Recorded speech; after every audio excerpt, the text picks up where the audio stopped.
Today, we'll be exploring the core aspects of human resources, focusing on three essential functions: recruitment, development, and performance management. These areas are fundamental to building and maintaining a successful workforce. Understanding these HR fundamentals is crucial for any organization aiming to grow and thrive.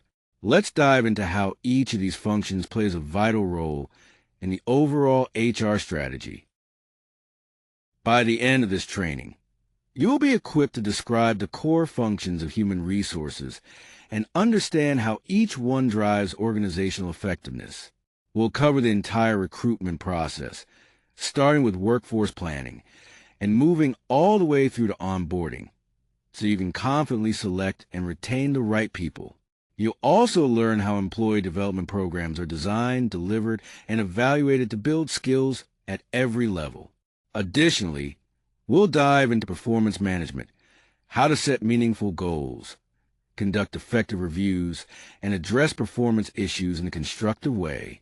Throughout this course, you'll see how these three pillars work together to create a cohesive HR practice that supports both individual growth and organizational success.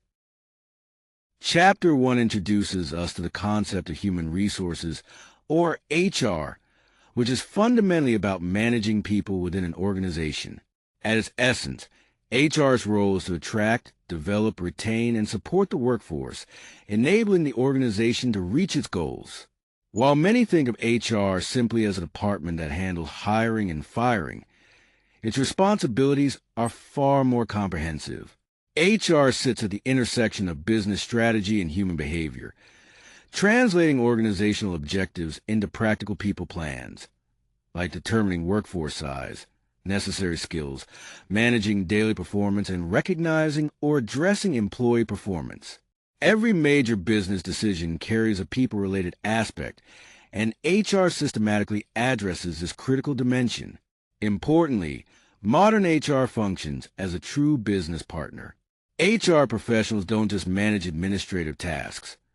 They are expected to understand the business deeply and provide strategic advice that influences decisions. A strong HR team collaborates closely with line managers, senior leaders, and employees, serving as a vital link between the workforce and the organization's overall direction. This partnership demands both specialized HR expertise and solid business acumen. At the heart of human resources, we have several core functions that work together to keep an organization running smoothly. It's important to recognize that while each area is distinct, they are deeply interconnected, meaning a shortfall in one can impact the others over time. First, recruitment and selection focus on finding and bringing in the right people for the right roles at the right time. This involves everything from workforce planning and job design to sourcing candidates, interviewing and onboarding new hires. Next, learning and development is all about continuously building employee skills and capabilities through training, coaching, mentoring, and career development programs. It's not just a one-time event, but an ongoing process to help employees grow. Performance management ties everything together by setting clear expectations, tracking progress, offering feedback, and conducting formal reviews.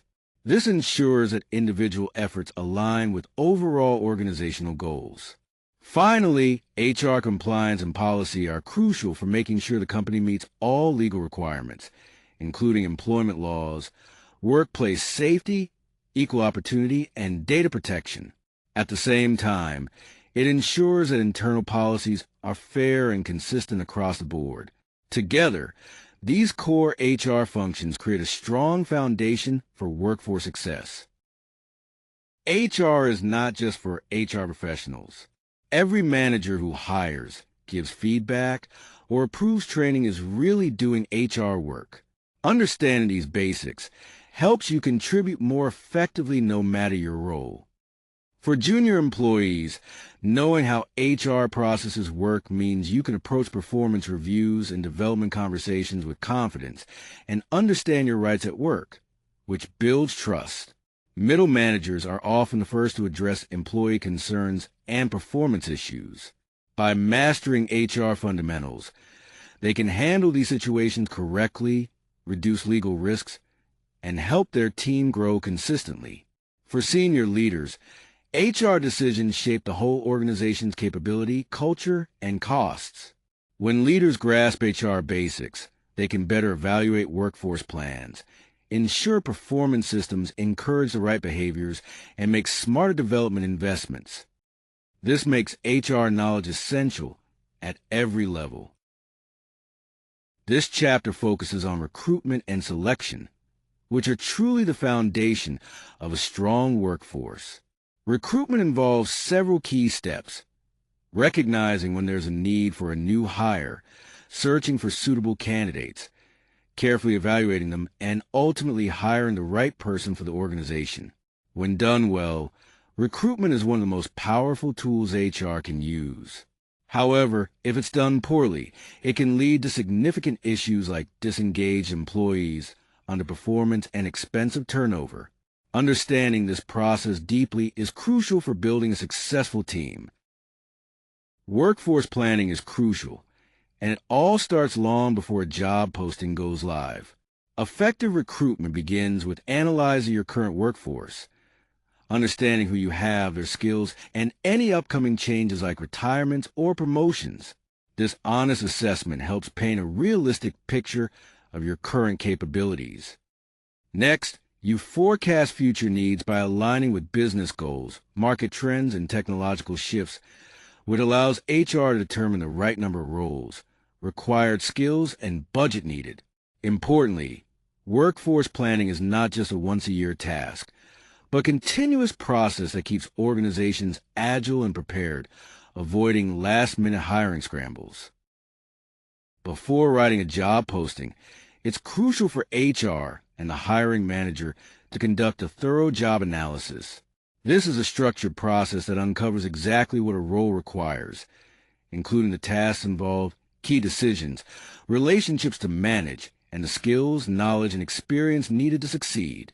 From there, we develop a clear job description, which is a written summary outlining the role's purpose, main responsibilities, reporting lines, and working conditions.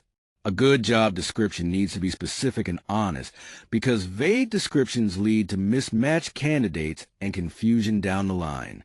Alongside this, the person specification defines the ideal candidate, their qualifications, skills, experience, and personal attributes. It's essential that this document is based on actual job requirements to avoid bias and legal issues. Finally, the competency profile captures the behavioral competencies expected for strong performance. This goes beyond what tasks to do and focuses on how the work should be done. Competency profiles are especially helpful for structured interviews and ongoing professional development after hiring. Once the role is clearly defined, the next essential step is sourcing candidates, finding the right people who can fill that role effectively. Sourcing encompasses a variety of methods used to identify and attract potential candidates, and choosing the right strategy depends on specific role and organizational context. First, internal sourcing involves posting roles within the company. This approach allows current employees to grow and transition to new positions. It's typically faster and more cost-effective than looking externally, and it sends a strong message that the organization values employee development. However, relying solely on internal hires can limit fresh ideas and perspectives if overused. Next, utilizing job boards and career sites enables organizations to reach a wide audience of active job seekers. Posting on industry-specific sites or the company's own career page attracts candidates who may already be familiar with the brand. Crafting clear and honest job postings here really boosts the quality of applicants you receive. Another powerful channel is employee referrals. Encouraging employees to recommend candidates from their networks is one of the most cost-effective sourcing methods. Referral candidates often have a better understanding of the company culture and tend to be pre-vetted for fit. It's important, though, to design referral programs carefully to prevent favoritism and maintain fairness. Finally, for specialized, senior, or difficult-to-fill roles, recruitment agencies and executive search firms can be invaluable. These experts tap into passive candidates who aren't actively job hunting and conduct targeted outreach. While this option is more expensive, it can be worth it when the risk of a bad hire is high or when time is of the essence. Once applications start coming in, HR and the hiring manager work together to narrow down the candidate pool to a manageable shortlist of people who meet the core requirements. This process of screening must be structured and consistent to ensure fairness and defendability. First, during the application review, HR does an initial pass to check for minimum qualifications, like experience or education. Then, the hiring manager looks more closely at the refined list against the person's specification. Having clear screening criteria set beforehand helps reduce unconscious bias. Next, pre-screening interviews, usually brief phone or video calls, help verify basic details and assess communication skills. This step is crucial because it saves time for everyone by filtering out candidates who aren't the right fit before moving to full interviews. To keep evaluations objective, we use structured scoring, applying the same weighted criteria across all candidates. This not only supports fair decision-making, but also creates a record in case any selection decisions are questioned. Finally, communication with candidates is important. Everyone who applies deserves a timely response. Even a simple automated message confirming receipt shows respect, and candidates rejected after screening should receive a prompt, courteous notification. How we treat applicants reflects our organization's values and impacts our reputation in the job market. The interview is the most commonly used selection tool, but also one of the least reliable when done without structure. Research consistently shows that unstructured interviews tend to be poor predictors of how a candidate will perform on the job. On the other hand, structured interviewing significantly improves both the quality and consistency of our hiring decisions. One key technique is using behavioral questions. These ask candidates to describe specific situations from their past, like telling us about a time they managed conflict within a team. Because past behavior tends to predict future behavior much better than hypothetical answers, this approach gives us more reliable insights.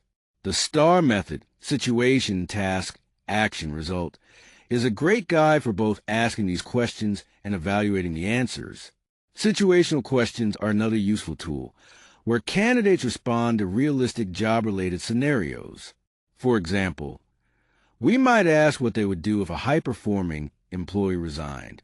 These questions help us assess judgment and priorities, especially for roles where candidates might have limited direct experience but need strong reasoning skills.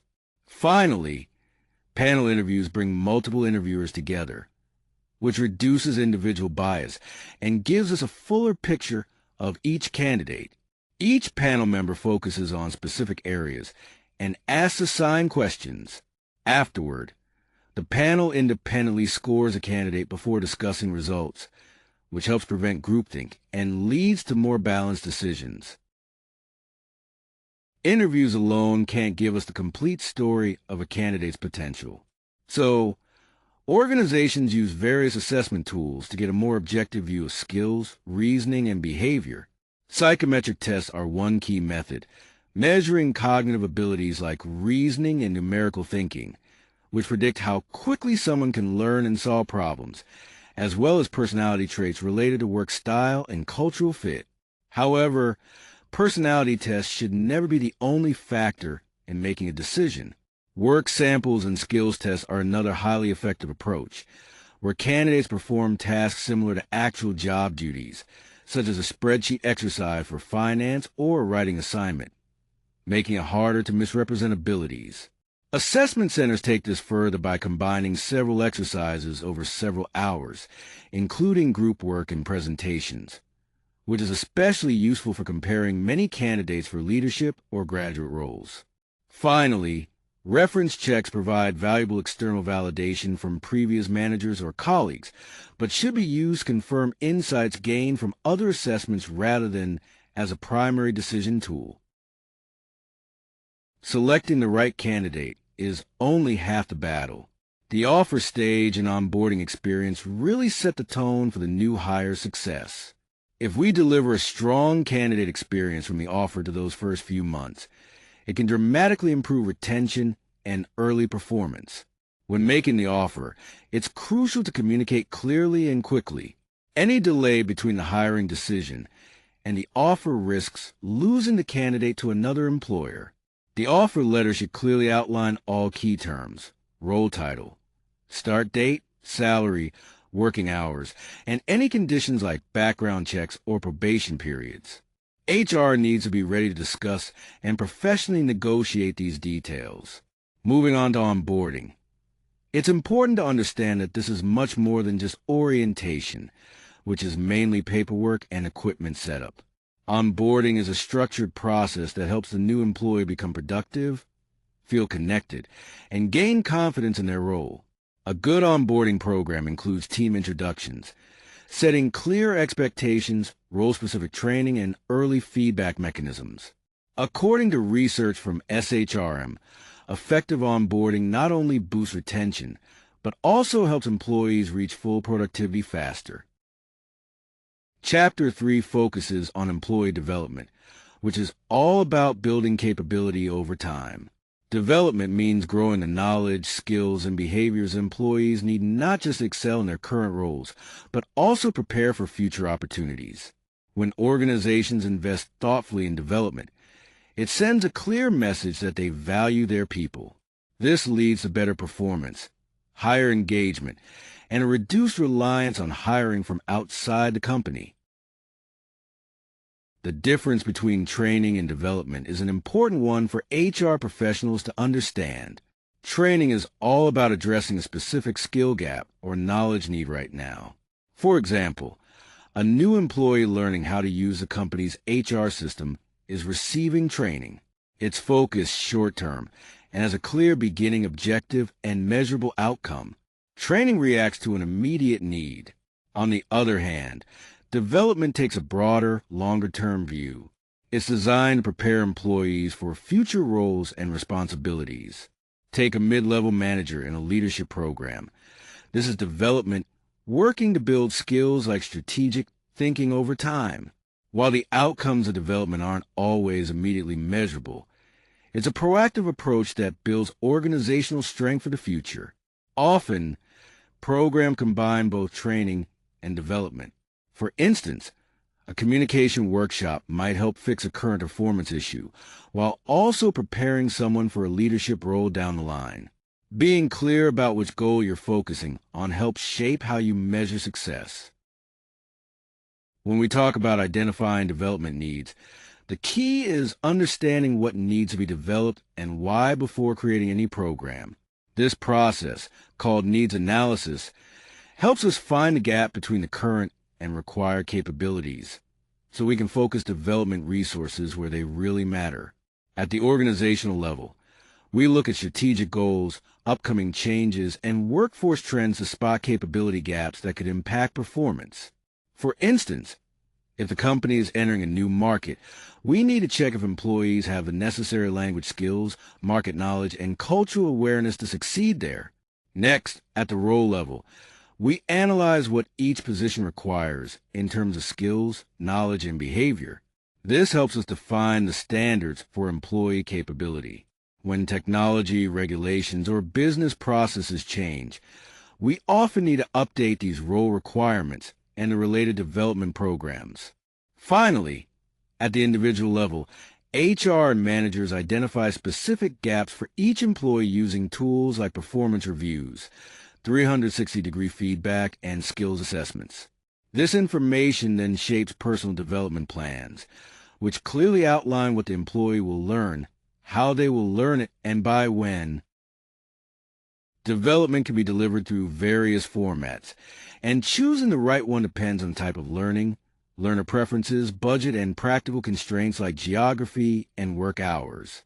The most effective programs usually combine multiple methods. Instructor-led training involves face-to-face or virtual sessions led by a facilitator, ideal for interactive topics requiring discussion and real-time feedback, especially for complex skills like leadership and communication. E-learning offers self-paced online modules that are cost-effective for large groups, but they risk low engagement without good design or accountability. Coaching and mentoring provide personalized support, with coaching focusing on specific goals in the short term, and mentoring offering longer-term guidance for leadership and career development. Finally, on-the-job learning through stretch assignments and project-based work is perhaps the most powerful, as real challenges help build skills more effectively, though they need careful planning and manager support. The 70-20-10 learning model is a well-known framework for understanding how people develop skills and knowledge. It suggests that about 70% of learning happens through hands-on experience, doing challenging assignments and taking on new responsibilities.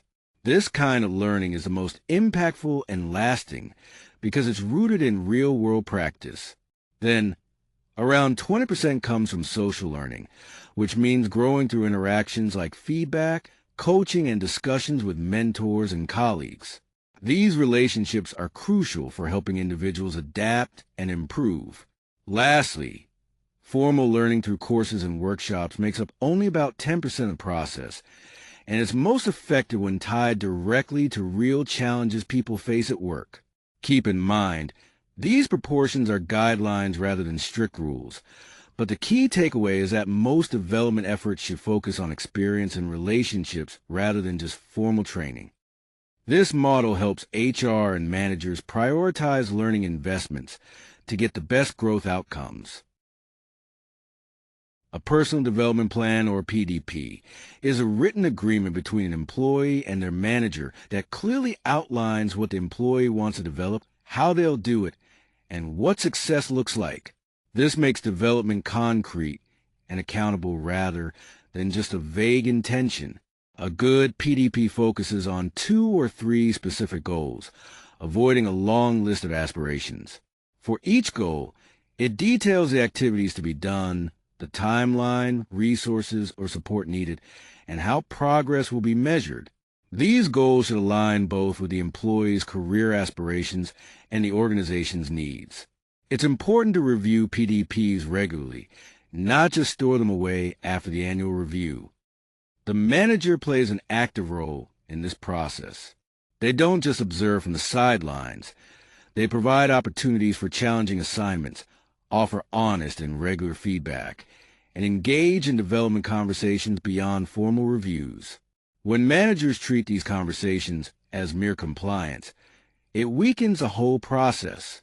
Instead, their genuine involvement is key to making real development happen. When evaluating development programs, it's crucial for HR to show that the investment is actually delivering results. One of the most widely used methods for this is Kirkpatrick's 4-level model, which was developed back in the 1950s and has been updated over time. The first level is reaction. Here, we assess whether participants found the program useful and relevant. We usually collect this information through feedback forms at the end of the program. While this helps improve the program design, it doesn't prove that learning actually happened. Next is learning. This level asks if participants gain the intended knowledge or skills. We measure this through pre- and post-assessments, which confirm learning in the training environment. Then comes behavior, arguably the most important and challenging to measure. We look to see if participants are applying what they learn on the job. This is assessed through observations, 360-degree feedback, and manager evaluations some weeks after the program. Finally, at level 4, we examine results. This is about determining if the program delivered concrete organizational outcomes like reduced errors, higher customer satisfaction, or increased productivity. To establish this, we link training activities to business data, ideally comparing metrics taken before and after program. This level provides the most credible evidence of impact. Chapter 4 focuses on performance management, which is all about connecting effort to outcomes. Performance management is a continuous process, not just a once-a-year review.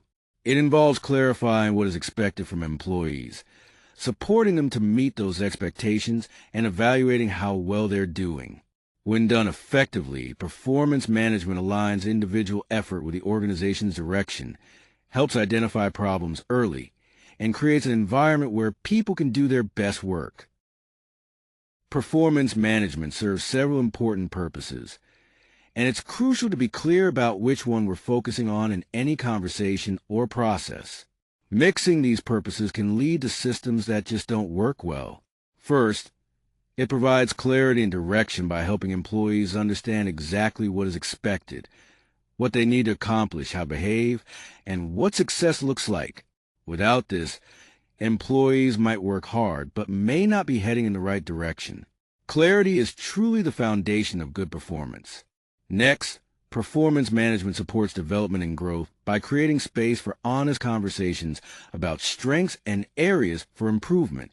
When the system focuses solely on evaluation and judgment, this development opportunity often gets lost. It also ensures accountability and fairness by documenting expectations and outcomes, which informs decisions about pay, promotions, or, when necessary, disciplinary actions. But this only works if the system is applied consistently, or it can damage trust and even lead to legal problems. Finally, it helps align individual performance with team goals and the broader organizational strategy, showing employees how their work contributes to larger objectives. This alignment boosts motivation and helps everyone prioritize their efforts effectively. Setting clear performance goals is fundamental to effective performance management. When goals are vague or poorly defined, they create confusion, lower accountability, and make evaluations at the end of the year a real challenge. On the other hand, well-crafted goals provide employees with a clear target and give managers a solid foundation for fair and objective assessment. One of the most reliable ways to set these goals is by using the SMART framework. SMART stands for specific, measurable, achievable, relevant, and time-bound.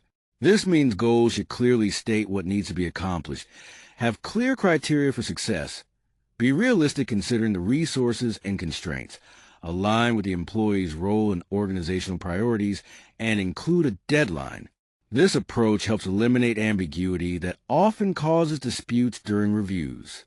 It's also important to understand the difference between goals and competencies in performance management. Goals focus on what the employee achieves, the results or outcomes, while competencies focus on how they achieve those results. This includes behaviors like communication, collaboration, and decision-making. Both aspects matter because hitting every target isn't enough if it comes at the expense of teamwork or workplace harmony. A balanced system evaluates both results and behaviors for a full picture of performance. Finally, whenever possible, goals should be co-created with the employee. When goals are imposed without discussion, people are less likely to feel ownership or be genuinely committed to reaching them. Collaboratively setting goals fosters engagement and drives better performance overall. Ongoing feedback is truly the engine of performance management.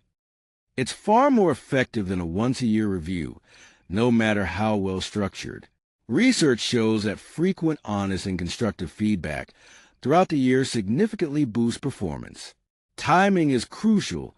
Feedback should happen as close to the event as possible. Praising strong performance immediately reinforces positive behavior, while addressing problems quickly helps prevent negative patterns from taking hold.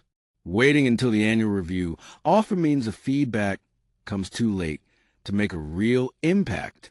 The quality of feedback also matters. It needs to be specific, describing observable actions, not just general impressions. For example, saying you handle the client's complaint professionally by listening without interrupting and proposing a clear next step is much more helpful than just saying you did well today. This kind of precise feedback gives employees clear guidance on what to continue or improve. Finally, feedback should be a two-way dialogue. It's not just about the manager sharing observations. It's equally important for the employee to respond, ask questions, and share their perspective. Active listening during these conversations builds trust and often reveals insights the manager might not know. When employees feel heard, they're much more likely to take meaningful action on the feedback. Formal performance reviews are a key part of how we assess employee performance over a specific period. They provide a structured, point-in-time evaluation that goes beyond everyday interactions, serving as an important record and a foundation for decisions about compensation and development. Preparation is crucial. Both the manager and the employee get ready beforehand. The manager gathers documented examples and feedback, while the employee completes a self-assessment. This ensures the review conversation is based on concrete evidence, not just impressions. During the review conversation, the manager and employee discuss accomplishments, areas for growth, and set goals for the future. It's important that this dialogue is balanced, honest, and forward-looking. If there are surprises during the review, that usually means feedback has been happening often enough throughout the year. Many organizations use a rating scale to summarize overall performance. Calibration sessions, where managers compare ratings across teams, make sure the standards are applied consistently. Without this step, ratings can reflect individual manager biases more than real differences in performance. Finally, the results of the review are documented and signed by both parties. This record supports HR in tracking performance trends, aids compensation decisions, and provides important evidence if any later issues arise. Managing underperformance is one of the most challenging responsibilities in HR and management. Many managers avoid addressing it, hoping the situation will improve on its own, but it rarely does. Early, structured intervention is far more effective than waiting until formal action becomes the only option. Before taking any steps, it's crucial to identify the root cause of the underperformance. This could stem from unclear expectations, inadequate skills, personal issues, poor role fit, or conflict at work. Understanding the reason is key, because the response will be very different depending on whether it's a skills gap, motivation problem, or conduct issue. Acting without this insight often leads to the wrong solution. One important tool in this process is a Performance Improvement Plan, or PIP. This formal document comes into play when informal coaching hasn't worked. It clearly outlines the performance standards expected, the timeline to meet them, the support available, and the consequences if improvement isn't achieved. It's important to remember that a PIP is meant to support employees in improving, not to be seen as a step toward dismissal. In fact, many employees do recover their performance successfully through this process. Throughout the entire underperformance process, HR has a critical role. They advise managers, ensure fairness in documentation, and protect both employee rights and the organization's legal standing. Employment law generally requires a clear, fair, and documented process before any termination can occur. So, managing underperformance correctly is essential to maintaining a fair and effective workplace. 360-degree feedback collect performance input from multiple sources to create a well-rounded view of an employee's strengths and areas for growth. It starts with the individual self-assessment, which sets a baseline for understanding how they see themselves. Then, the direct manager adds their perspective based on daily observations, which usually carries the most weight. Peers offer valuable insights into teamwork, communication, and how the employee handles pressure, things managers might miss. For managers, feedback from their direct reports is crucial, revealing how their leadership style is perceived and where they can improve. However, this method works best when used for development rather than performance evaluation. To encourage honest feedback, maintaining respondent anonymity is key to getting truthful and constructive input. One of the most important decisions in any performance management system is how closely it links to compensation. This connection really influences how seriously employees take the process and how they behave within it. Merit-based pay increases are a common approach, where annual salary adjustments vary by performance ratings.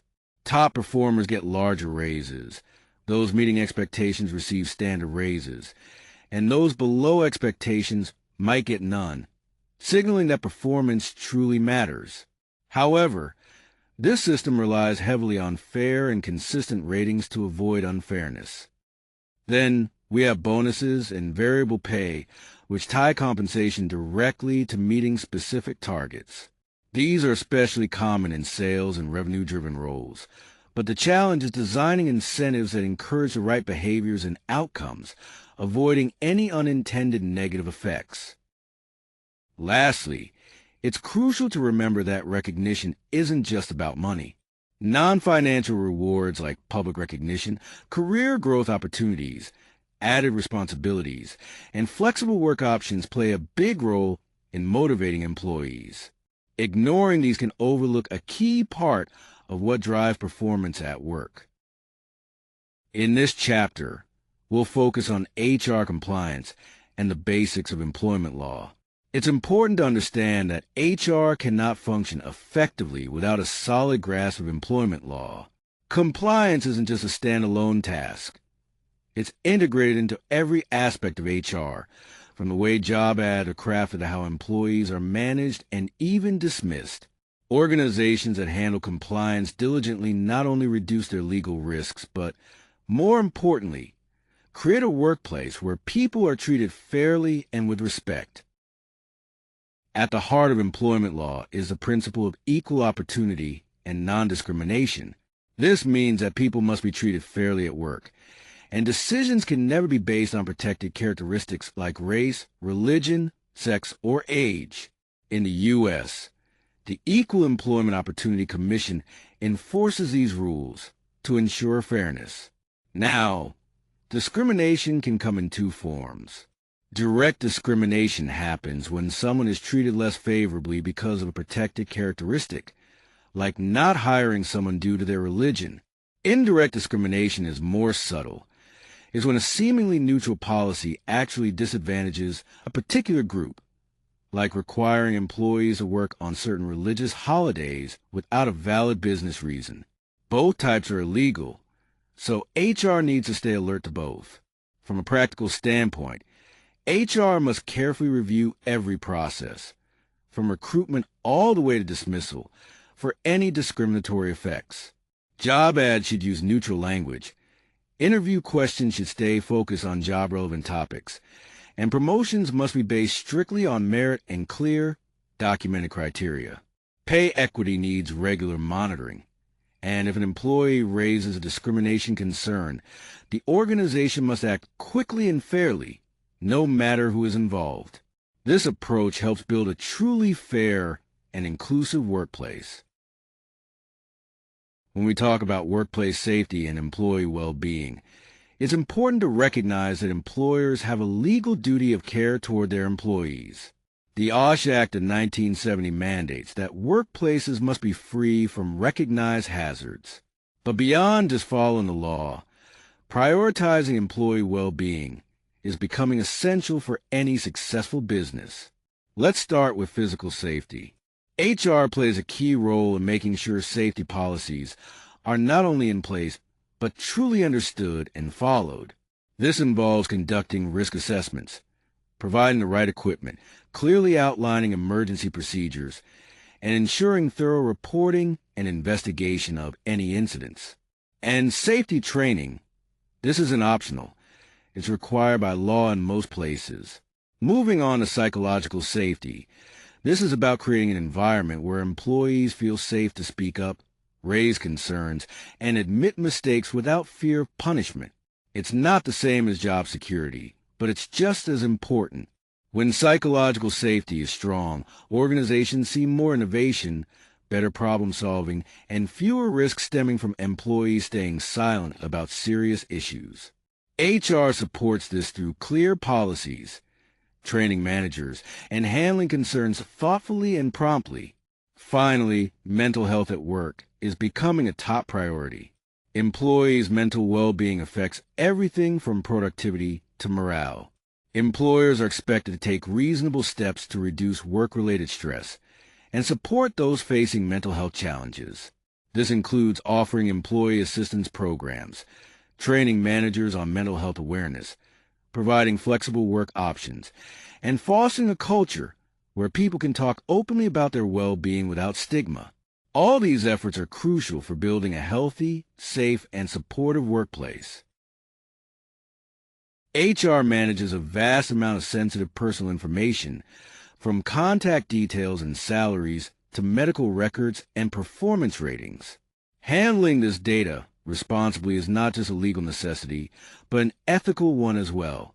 In the U.S., various federal and state laws guide how we protect employee information. For example, HIPAA safeguards medical data, while many states have additional privacy regulations.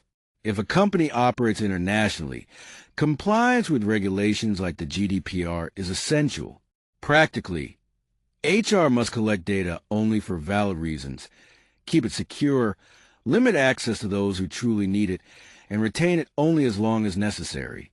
It's also important to be transparent with employees about what information is held and how it's used. And in the event of a data breach, reporting according to legal requirements is mandatory. Chapter 6 focuses on HR policies and employee relations. HR policies are essentially the written rules that guide how both the organization and its employees should behave. These policies take legal requirements and the company's core values and turn them into practical instructions. On the other hand, employee relations is a broader area that involves managing the overall relationship between the organization and its employees. This includes addressing grievances, handling disciplinary issues, and managing collective relationships, especially where unions are involved. Understanding these concepts is crucial for maintaining a positive and compliant workplace environment. When it comes to designing and communicating HR policies, clarity and accessibility are absolutely key. A policy that employees have never read or cannot easily find simply won't serve its purpose. HR's role is not just about writing policies that are legally sound and practical, but also ensuring that everyone in the organization can access, understand, and consistently apply them. First, good policies should be written clearly and specifically. Using plain language helps describe what is expected, what's prohibited, the process to be followed, and the consequences for noncompliance. When policies are vague, it leads to ambiguity and inconsistent application. They should strike the right balance, detailed enough to be useful, but not so complex that people won't read them. Second, it's important to consult with employees and managers before publishing policies, especially those that affect working conditions. This consultation improves the quality of the policy, helps identify any practical gaps, and boosts acceptance and adherence.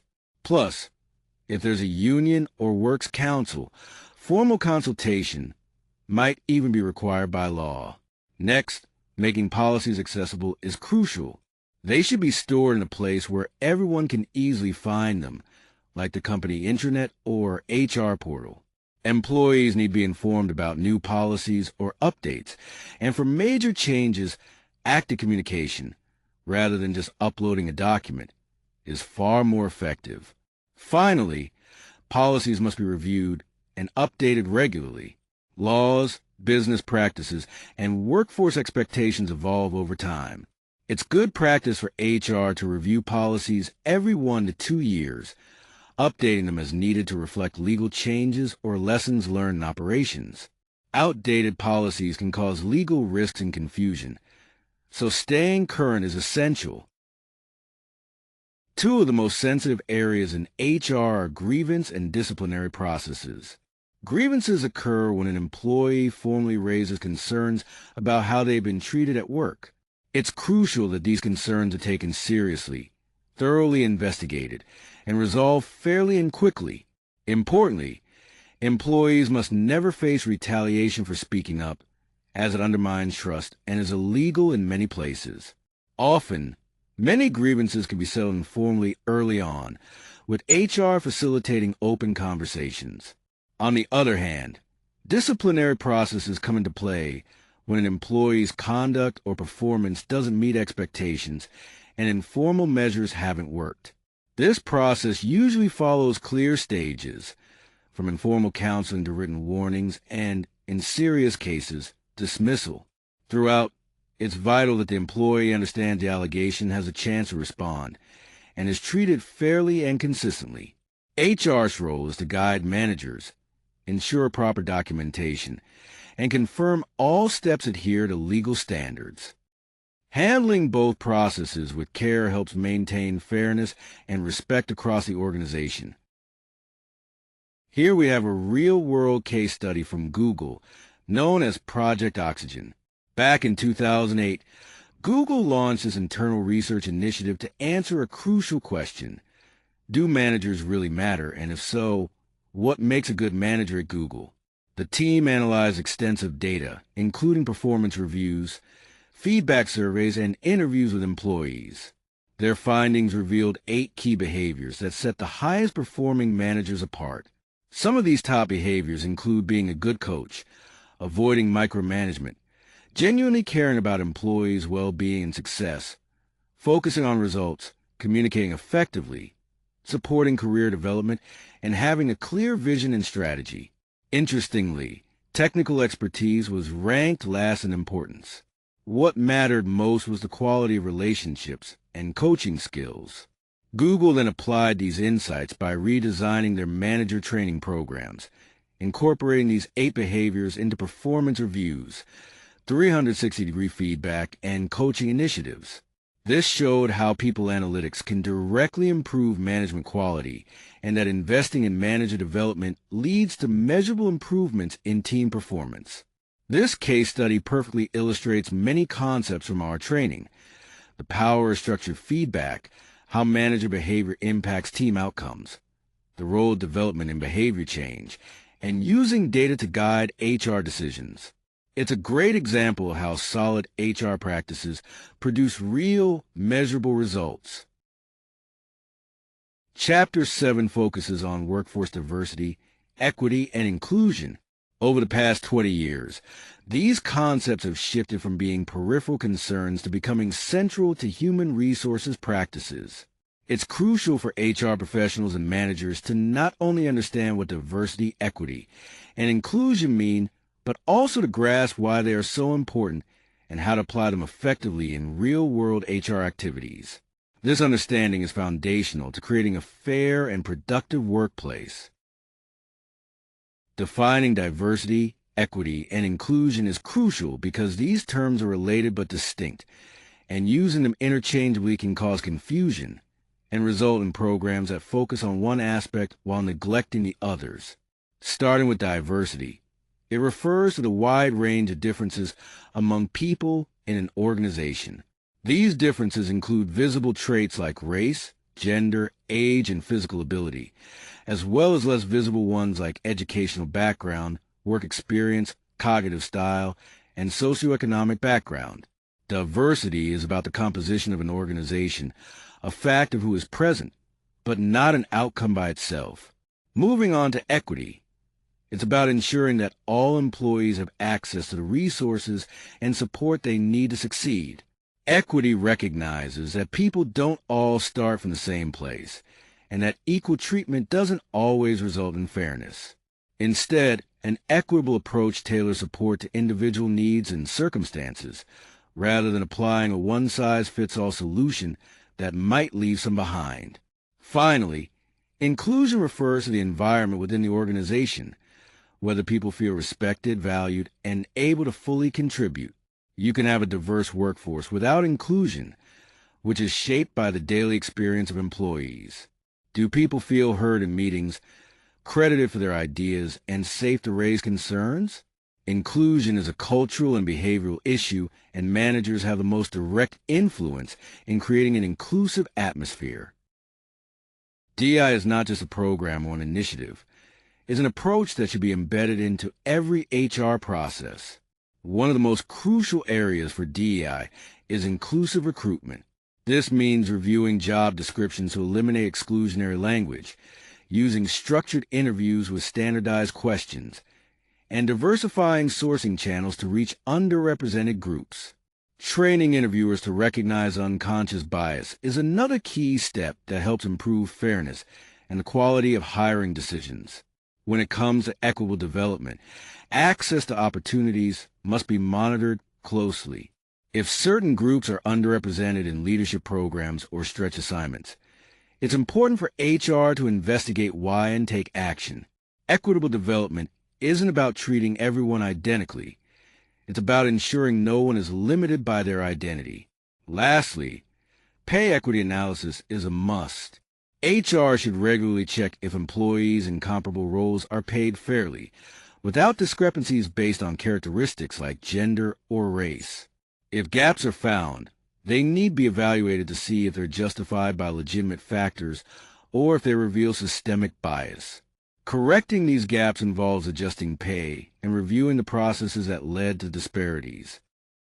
This chapter focuses on HR metrics and people analytics.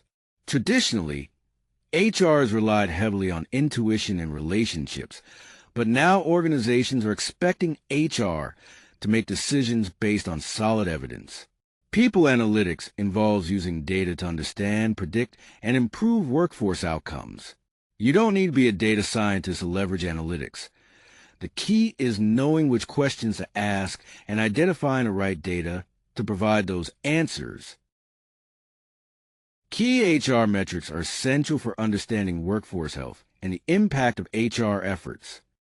First, employee turnover rate tells us what percentage of staff leave within a certain period. Since turnover incurs repeated costs like recruitment and training, it's crucial to monitor it closely, especially by department or role, to identify where losses are highest. Next, time to hire measures how many days pass from when a role is approved to when a candidate accepts an offer. Long delays here can reveal inefficiencies or challenges in attracting the right talent, which can put the business at risk if critical positions remain vacant. Absenteeism rate tracks unplanned absences compared to total scheduled work time. High rates may indicate problems like workload stress or management challenges and help us target areas needing support. Finally, the employee engagement score reflects how motivated and connected employees feel. Breaking this down by different groups helps identify variations in experience, and tracking it over time lets us see how specific actions impact morale and commitment. These metrics together provide a comprehensive picture of workforce dynamics. Using data effectively means it has to change the decisions we make. Collecting data without acting on it, or only using it to confirm what we already believe, isn't true analytics. It's just record-keeping with extra steps. The real value comes when we move from reporting to insight. Reporting shows us what happened, like how many people left or how many vacancies were filled. But insight digs deeper, answering why these things happened and what they mean for the business. By asking questions about turnover differences between teams or looking for patterns across multiple data points, we uncover important trends that a single metric might miss. Communicating this data to leaders is just as critical. Instead of simply saying turnover increased, we frame it in business terms, like quantifying recruitment and productivity costs and explaining the likely causes. This approach grabs attention and prompts meaningful action far better than just sharing numbers. Strategic HR is about HR playing an active role in shaping and executing the overall strategy of the organization. It's not just about carrying out decisions that others make, but about HR understanding the business inside and out, communicating effectively with leadership, and ensuring that people-related choices directly support the company's goals in clear, measurable ways. This connection between HR and organizational success is what really sets strategic HR apart. The HR business partner, or HRBP model, introduced by Dave Ulrich in 1997, fundamentally changed how HR is viewed within organizations. Instead of just handling administrative tasks, HR became a strategic business partner. This means HR professionals work closely with business leaders to align HR activities with the company's strategic goals. They don't just focus on policies, but get involved in business planning to design people-related strategies that directly support business objectives. Another key role of the HRBP is acting as a change agent. Since organizations are always evolving, through restructuring, new technology, market changes, or cultural shifts, HR must lead the way in communicating these changes, managing their impact on employees, and building the skills needed for the future. At the same time, the HRBP serves as an employee champion, making sure employees' voices are heard and their interests protected. This helps build trust and ensures fairness in how policies are applied. Finally, the HRBP must also be an administrative expert, maintaining efficient processes and accurate records. Without strong administration, HR can't be credible or effective as a strategic partner. So, combining these four roles is essential for HR to truly drive business success. Succession planning is all about identifying and preparing the right people to step into key roles when current leaders or specialists leave the organization. It's one of the most crucial activities in HR, yet often overlooked. Without it, companies face serious risks of disruption if a key person departs unexpectedly. The focus should be on critical roles, those that, if left vacant, would cause the most harm to business continuity. These often include senior leadership, rare technical experts, and positions that require significant time to develop. HR teams partner with business leaders to pinpoint these roles and evaluate who might be ready to take them on. Building a talent pipeline goes beyond just listing names. It's a deliberate development process. This means giving future leaders stretch assignments, exposing them to various parts of the business, arranging mentoring from senior leaders, and having honest talks about career goals and readiness. Without this ongoing investment in development, a succession plan is just a piece of paper. Active development is what truly makes succession planning effective. Organizational culture is essentially the sum of behaviors, values, norms, and assumptions that shape how things actually get done in an organization. It's important to understand that culture is not just what's written in a value statement. It's what really happens, especially when no one is watching. HR plays a key role in shaping and sustaining this culture, but it's not solely their responsibility. Culture is set from the top, meaning senior leaders are the most powerful influencers. The way they behave, the decisions they make under pressure, and how they treat people all send powerful messages about what matters most in the organization. HR supports these leaders by helping them understand the culture they're creating, and by working to close any gap between the culture they want and what actually exists. Every HR process, from recruitment to performance reviews to exit interviews, sends cultural signals. For instance, a slow or poorly communicated recruitment process signals a lack of respect for candidates' time. Postponed reviews suggest development isn't priority, and ignoring exit feedback implies that employee voices don't matter. HR can reinforce the desired culture by designing processes that truly align with those values. Finally, measuring culture is crucial. This can be done through engagement surveys, exit interviews, focus groups, and careful observation of behavior patterns. HR needs to pay close attention to the gaps between stated values and real behaviors. When behaviors consistently contradict stated culture, that contradiction is actually the real culture, not an exception worth dismissing. Understanding and addressing these gaps is essential for creating an authentic and strong organizational culture. We've covered the essential functions of human resources, focusing on recruitment and selection, employee development, and performance management. First, HR is a business function, not just administrative. It aligns people's decisions with organizational strategy, ensuring every business goal considers its people dimension. Second, effective recruitment begins well before the job posting, relying on workforce planning, clear job design, structured interviews, and consistent assessments to select the right candidates while meeting legal standards. Development isn't just formal training. It's ongoing and intentional, mainly happening through experience, supported by personal development plans, manager involvement, and regular learning conversations.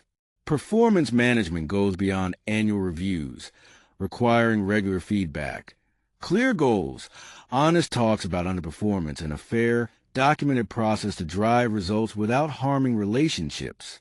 Finally, compliance and culture are deeply intertwined with HR effectiveness. Legal requirements, diversity and inclusion, data protection, and culture all weave through HR processes to build trust, reduce risk, and foster an environment where people thrive. Thank you for taking the time to work through this training. HR fundamentals are truly the building blocks of organizational effectiveness. No matter your role, you'll be putting these concepts into practice every day. We hope you now have a clearer understanding of how HR functions, why they matter, and how you can apply them in your daily work. Learning doesn't stop here. Keep growing by reading, talking with peers, and apply your knowledge in real situations. Remember, resources like SHRM, CIPD, and your own HR team are here to support you. Keep asking questions, seeking clarity, and investing in your professional growth. Here are the key references underpinning the material we've covered. First, foundational HR texts like Ulrich's Human Resource Champions, which really set the stage for adding value through HR, and Kirkpatrick's work on evaluating training programs, give us essential frameworks to understand and apply. We also drew on critical legal and compliance sources, including the U.S. Equal Employment Opportunity Commission and OSHA, ensuring we stay aligned with current employment laws and worker protections. And for practical insights, the case study from Garvin's article on Google's Project Oxygen offers a great example of applying management theory in a real-world setting. Additional professional references, such as those from the Chartered Institute of Personnel and Development and Patrick Lencioni's work on team dynamics, round out our perspective with trusted expertise and models. Together, these sources provide a strong foundation for effective HR practice and leadership. Before we conclude, I want to highlight an important disclaimer. This content is provided solely for training and internal use, so please exercise caution when applying it. The author does not take responsibility for any decisions or actions based on this information. It's essential to use your professional judgment and seek specialized legal or professional advice for complex issues. While we made every effort to ensure accuracy, some errors or omissions might still be present.